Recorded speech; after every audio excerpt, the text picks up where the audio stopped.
Mari kita akan baca yang pertama lebih dahulu.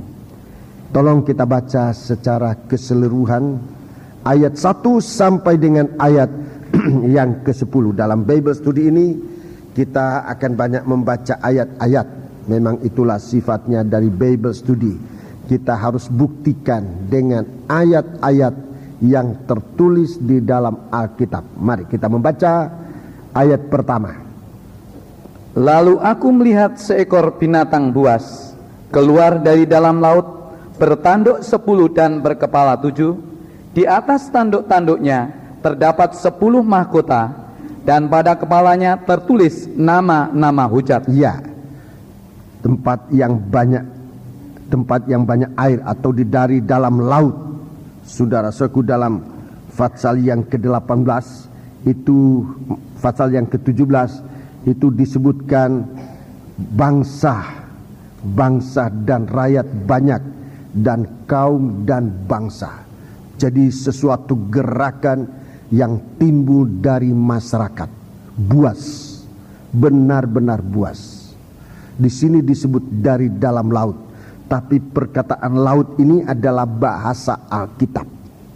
Bahasa Alkitab tentang laut atau tempat banyak air itu bicara tentang masyarakat, tentang bangsa-bangsa yang banyak. Dalam ayat Fatsal 17 ayat 15 kita baca. Lalu ia berkata kepadaku, semua air yang telah kau lihat, di mana wanita pelacur itu duduk, adalah bangsa-bangsa dan rakyat banyak dan kaum dan bahasa. Iya. Jadi ini dari sini nanti akan timbul suatu gerakan daging yang begitu dahsyat dari masyarakat, suatu gejolak yang akan terjadi. Saudara-saudaraku, dan ini bukan hal yang sepele yang atau kita acut tak acut tanpa suatu tindakan tegas untuk jangan berada dalam suasana ini. Ayat yang kedua. Binatang yang kulihat itu serupa dengan macan tutul. Ya, serupa dengan macan tutul. Dan kakinya seperti kaki beruang. Ya. Dan mulutnya seperti mulut naga. Mulutnya seperti mulut naga. Maafkan, mulut singa. Mulut singa. Ya. Mulutnya seperti mulut singa. Ya. Dan naga itu memberikan kepadanya kekuatannya dan tahtanya dan kekuasaannya yang besar. Iya, ini binatang buas yang keempat, naga.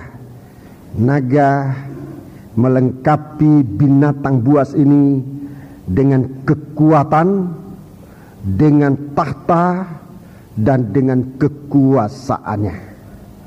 3. Maka tampaklah kepadaku satu dari kepala-kepalanya seperti kena luka yang membahayakan hidupnya. Ya, seperti luka yang membahayakan hidupnya. Dalam terjemahan Alkitab, terjemahan lama Alkitab bahasa Indonesia, ayat ini disebut luka yang membawa maut. Fatsal yang ke-13 ayat yang ke-3 ditulis demikian. Maka aku tampak satu daripada kepalanya itu rupanya seperti luka yang membawa maut. Luka yang membawa maut. Ini lebih tegas bicaranya. Jadi yang membahayakan ini itu sebetulnya menyerempet dengan hukuman api neraka. Bicara tentang maut ini bicara tentang api neraka. Ya, mari baca terus. Tetapi luka yang membahayakan hidupnya itu sembuh. Iya, sembuh. Seluruh dunia heran lalu mengikut binatang itu. Ya, jadi binatang ini mati ya enggak, tapi hidup juga enggak, sebab dia dalam keadaan membahayakan hidupnya, dalam luka parah.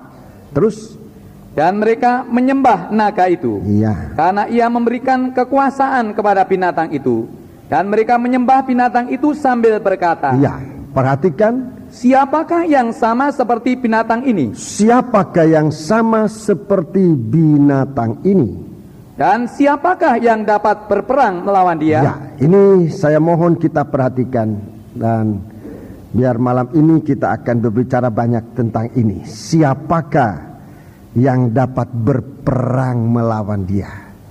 Jika saudara ingin menaruh tanda dalam Alkitab saudara tentang kalimat ini, bisa saudara garis bawahi dalam Alkitab saudara atau dalam catatan khusus saudara.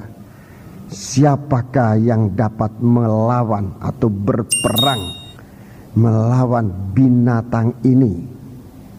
Ini suatu pertanyaan tantangan, menantang. Kehidupan anak-anak Tuhan ditantang. Kehidupan manusia ditantang. Kehidupan kelompok golongan manusia ini, baik dia seorang yang berkuasa di bumi ini atau seorang yang punya kekuatan, punya harta benda, punya apa saja, punya kepandaian, dia ditantang. Binatang ini menantang siapa yang dapat mengalahkan dia. Jadi memang suatu krisis yang berkepanjangan, saudara-saudaraku, yang sulit untuk diatasi. Jadi binatang ini akan mengadakan suatu gerakan yang sulit diatasi. Siapa yang bisa mengatasi gerakan ini? Hayo, siapa yang dapat mengatasi gerakan ini? Mengatasi ulah dari binatang buas ini yang sedang keluar dari tengah-tengah masyarakat, tengah-tengah laut yang bergelora. Ini yang kita hadapi sekarang ini. Baca terus. Dan kepada binatang itu diberikan mulut yang penuh dengan kesombongan dan hujat. Iya, diberikan mulut penuh dengan kesombongan. Perkataan diberikan mulut, saudara-saudaraku, itu bukan arti dipasangin mulut banyak-banyak. Diberikan mulut, ia menguasai mulut-mulut dari manusia yang banyak. Sehingga manusia yang turut bergelora ini akan serempak menghujat. Ini perkataan, dia diserahkan mulut. Mulut-mulut manusia yang tidak punya iman di saat itu akan serempak menghujat Tuhan. Oh, saudara-saudara, kita mau berdoa sebab supaya hal ini jangan kena kita. Jangan mulut kita dipakai untuk menghujat Tuhan. Ini sangat berbahaya. Sebab mulut itu nanti diserahkan kepada antikris untuk turut menyuarakan suara hujatan kepada Tuhan. Ulangi ayat itu. Dan kepada binatang itu diberikan mulut yang penuh kesombongan dan hujat. Iya, terus kepadanya diberikan juga kuasa untuk melakukannya 42 bulan lamanya. Jadi selama masa kekuasaan antikris, masa kekuasaan antikris selama 3,5 tahun. Terus lalu ia membuka mulutnya untuk menghujat nomor Allah. 1, Allah dihujat. Itu nomor 1, Allah dihujat. Lebih baik kita menggunakan mulut kita ini untuk memuliakan Allah. Sebab kalau tidak, nanti akan dipakai oleh antikris untuk menghujat Allah. Terus menghujat namanya. Ya, menghujat nama Tuhan. Dan kemah kediamannya. Kemah kediaman itu tabernakel. Itu akan dihujat. Terus dan semua mereka yang diam di surga. Semua mereka yang diam di surga. Saudara-saudaraku, anak-anak Tuhan akan dihujat. Terus dan ia diperkenankan untuk berperang melawan orang-orang kudus dan untuk mengalahkan mereka, dan kepadanya diberikan kuasa atas setiap suku dan umat dan bahasa dan bangsa. Jadi kuasa, diberikan kuasa atas setiap suku dan umat dan bahasa dan bangsa. 8. Dan semua orang yang diam di atas bumi akan menyembahnya. Semua orang akan menyembah dia. Yaitu setiap orang yang namanya tidak tertulis sejak dunia dijadikan di dalam kitab kehidupan dari anak domba yang telah disembelih. Terus barang siapa bertelinga, hendaklah ia mendengar. Barang siapa ditentukan untuk ditawan, ia akan ditawan. Barang siapa ditentukan untuk dibunuh dengan pedang, ia harus dibunuh dengan pedang.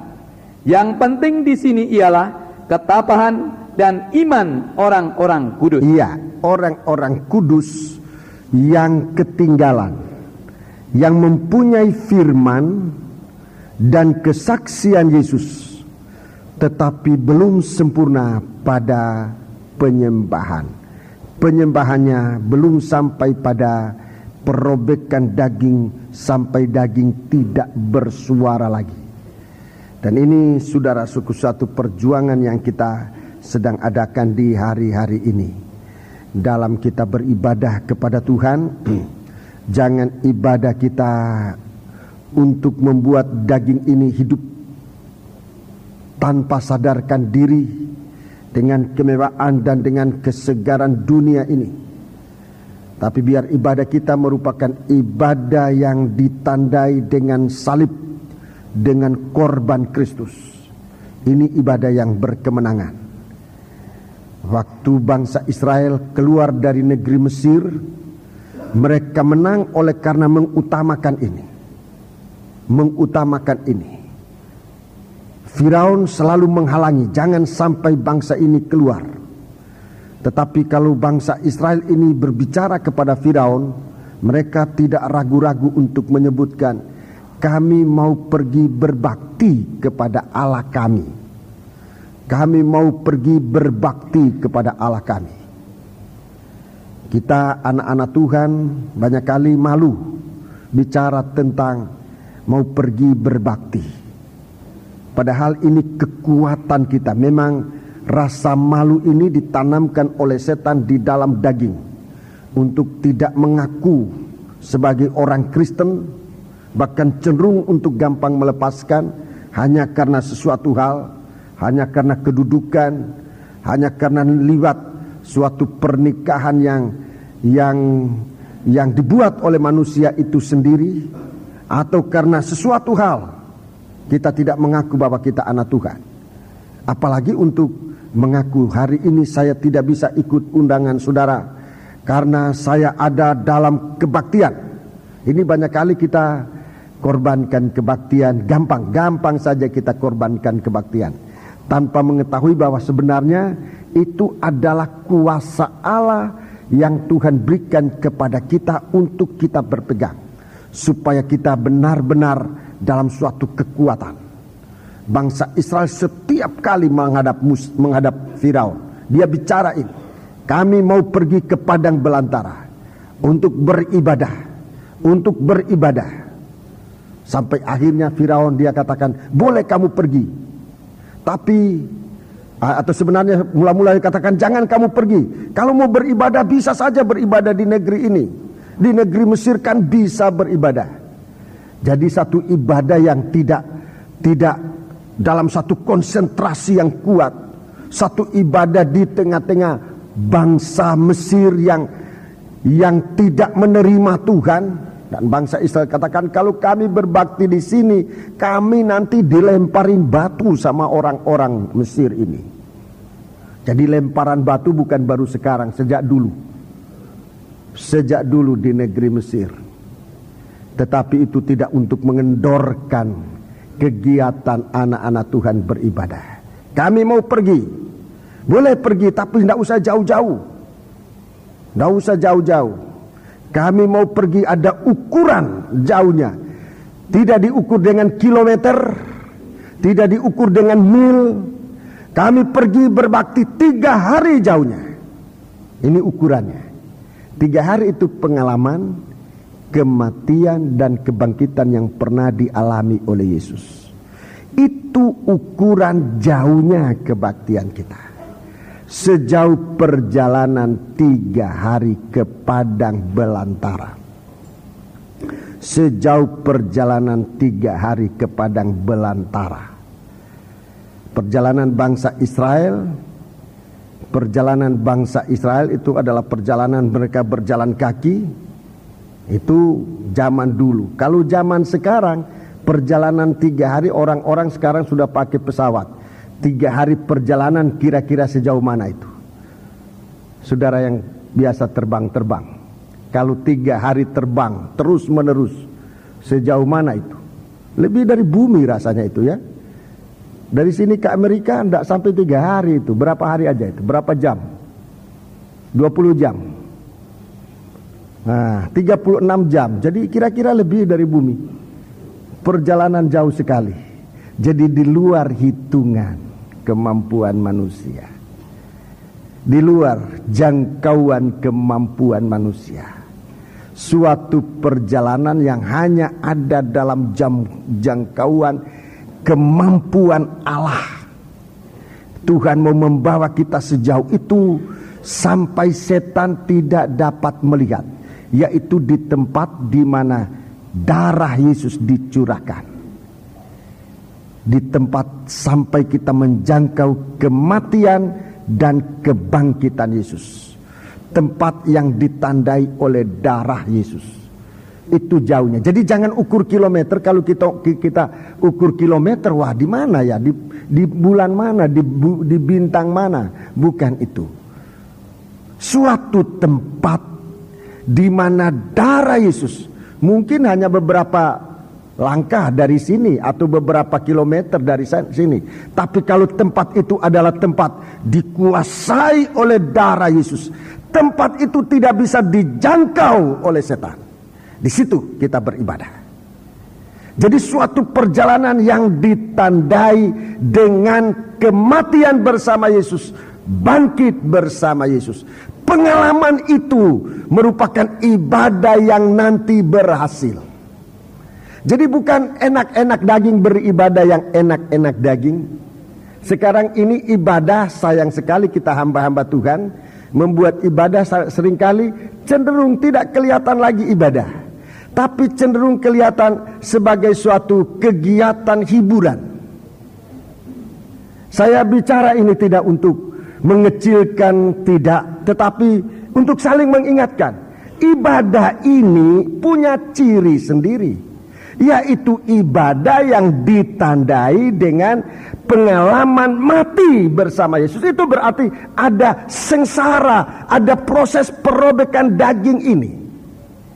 Tetapi ada kuasa kebangkitan yang mengalahkan segala seteru. Kita lihat di hari-hari akhir zaman di dunia ini, saudara-saudaraku. Ini kita hamba-hamba Tuhan bertanggung jawab dalam hal ini. Bagaimana kita memimpin ibadah? Tujuan apa kita melakukan ibadah? Saya sudah melihat kecenderungan yang sangat mengerikan. Ibadah dibuat cenderung untuk banyak unsur hiburannya daripada unsur ibadahnya.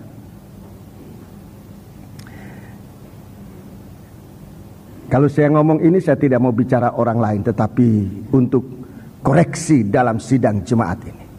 Terutama buat saya, koreksi supaya kita punya perjalanan ibadah ini bukan perjalanan menuntut kepentingan daging ini, senangnya daging dan sebagainya. Kita harus hati-hati dengan ibadah semacam itu, sebab begitu gampang setan bisa menguasai dan menyengsarakannya nanti, dan tidak ada kemampuan untuk melawan. Sebab itu ibadah yang diberikan oleh Tuhan kepada Musa, ibadah sejauh perjalanan di padang belantara jauh dari Mesir. 3 hari perjalanan itu ada tanda kematian dan kebangkitan. Jauh dari Mesir itu artinya jauh dari situasi dunia, jauh dari cara-cara dunia. Betapa gereja Tuhan sekarang sudah terlalu banyak mengambil cara dunia dalam ibadahnya.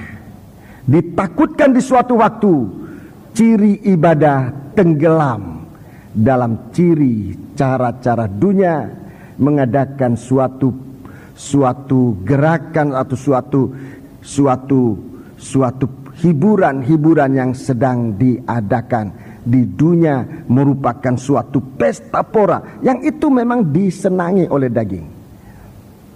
Saudara-saudara, sebab itu mari kita berdoa bersama-sama. Doakan juga gembala, pemimpin-pemimpin gereja, supaya Tuhan memberikan suatu visi yang betul dari Allah, agar membawa gereja Tuhan dalam suatu kekuatan.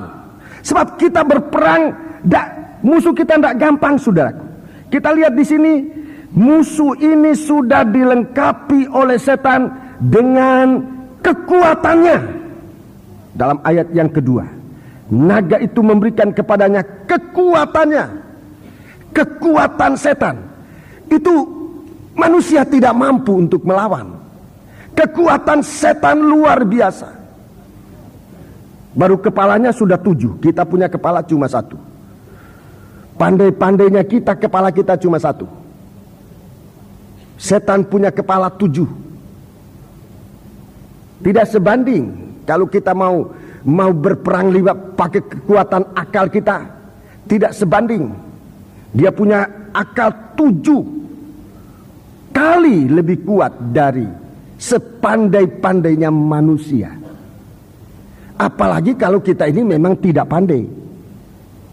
Apalagi di hari-hari akhir, Tuhan katakan jangan-jangan anggota gereja Tuhan, anak-anak Tuhan bebal. Di hari-hari jahat, anak-anak Tuhan malah tidak pandai, tidak arif, malah bebal. Perkataan bebal itu artinya orang itu bodoh.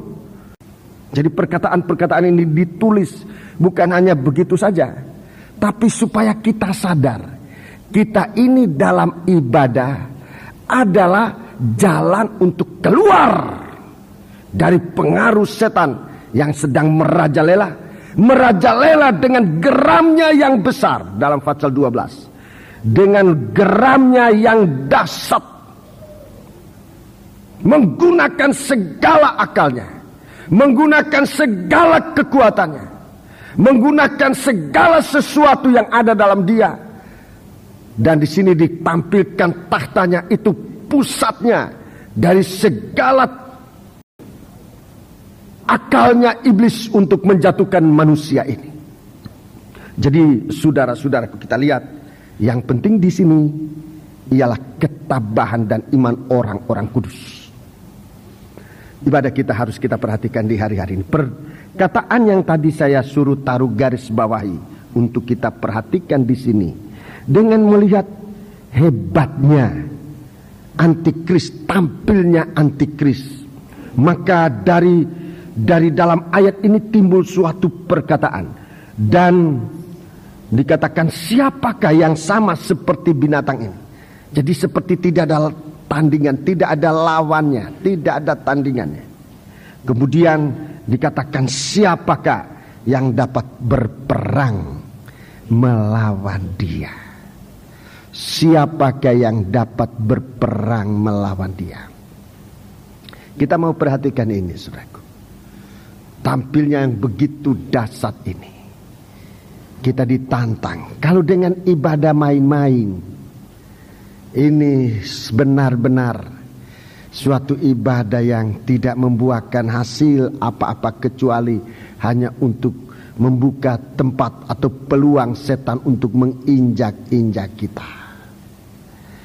Sementara kenyataannya memang demikian di hari-hari ini. Ibadah orang Kristen justru di akhir zaman menjelang hari Tuhan banyak merosot, terutama dikuasai oleh roh ngantuk. Itu ciri dari akhir zaman. Roh ngantuk akan merajalela di dalam gereja Tuhan. Roh ngantuk ini dalam gereja Tuhan merajalela. Entah gereja itu, aku ngantuk karena pendetanya khotbah terlalu panjang. Khotbah pendek pun banyak orang ngantuk. Sebab ini adalah tanda akhir zaman. Tanda dari gereja Tuhan, seluruh gereja Tuhan akan dihinggapi oleh roh ini, ngantuk dan tertidur. Secara jasmani sudah mengerikan, apalagi kalau ini pengertian rohani, ngantuk dan tertidur secara rohani. Ini sangat-sangat mengerikan di hari-hari akhir. Tapi itu tanda akhir zaman. Kalau kita melihat di dalam kalangan gereja Tuhan, kalangan Kristen, sudah mulai ada tanda-tanda ngantuk yang kita lihat lebih dahulu, mulai dari jasmaninya sampai pada rohaninya. Nah, ini gawat. Dalam sekolah Alkitab saya bicara banyak soal ini, namun masih ada yang ngantuk. Masih saja ngantuk. Tapi ya kita hadapi terus, sebab ini bukan hal kebetulan, tidak. Ini hal yang serius. Ini bukan hal yang hanya harus ditertawakan. Ini bukan guyonan. Ngantuk dalam gereja itu bukan guyong. Itu serius. Akibatnya sangat mengerikan.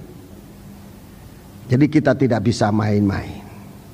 Saya bilang sekarang ngantuk dalam gereja, banyak anggota gereja, tapi belum pernah saya lihat ada pendeta khotbah ngantuk. Mungkin saudara pernah lihat, tapi saya belum pernah lihat. Yang saya lihat sekarang pendeta bikin ngantuk, khotbah bikin ngantuk, itu banyak. Saya juga mesti jaga ini. Dan saya berdoa kalau saya lihat dalam sementara saya berkhotbah ada orang ngantuk, saya langsung merasa kekurangan saya. Tuhan, saya ini mau memberitakan Injil, tetapi kok nyatanya orang saya bikin ngantuk. Saya tidak mau bikin ngantuk orang. Sebab itu saudara-saudaraku, mari kita kerjasama. Saya di sini bukan untuk bikin ngantuk orang. Sebetulnya maksud saya untuk membangunkan orang tidur. Itu maksud saya. Jadi kalau saya ini mau membangunkan orang tidur, malah terjadi orang ngantuk, ini suatu koreksi besar buat saya sebagai hamba Allah. Kamu hamba Tuhan kok datang hanya bikin ngantuk orang.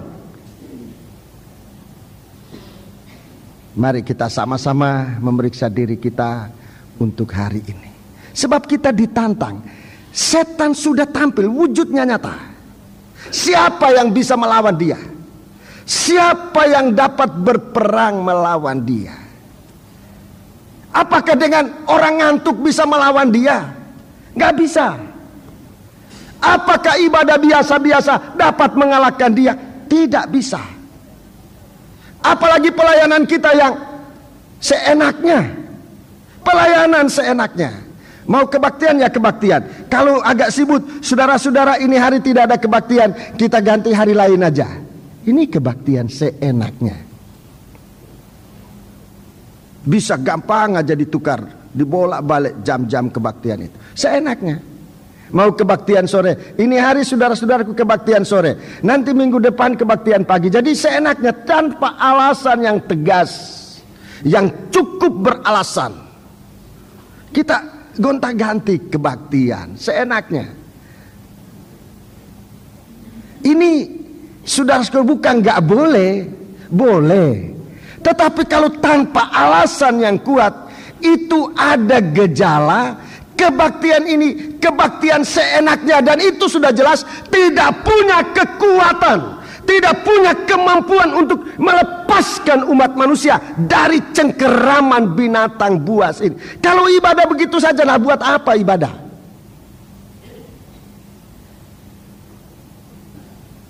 Kita ini mau beribadah ada tujuan, agar jangan saudara-saudaraku tangan cakar dari setan ini, kaki dari setan, mulut dari setan ini sempat menguasai kita, supaya kita bebas. Jadi kita perhatikan, terutama kita rekan-rekan hamba Tuhan. Kalau saya ngomong ini, saya tidak bermaksud untuk menggurui saudara-saudara, tapi baiknya kita saling mengingati, memperingatkan. Saya juga banyak kekurangan. Seperti tadi saya katakan, saya berkhotbah banyak orang ngantuk. Padahal saya ini berkhotbah bukan membuat supaya orang ngantuk, sebetulnya maksud saya bukan. Untuk membangunkan sampai kepada kehidupan rohani ini. Ini doa saya. Tapi kalau nyatanya masih saja orang ngantuk, itu berarti pelayanan saya ini masih perlu ditingkatkan.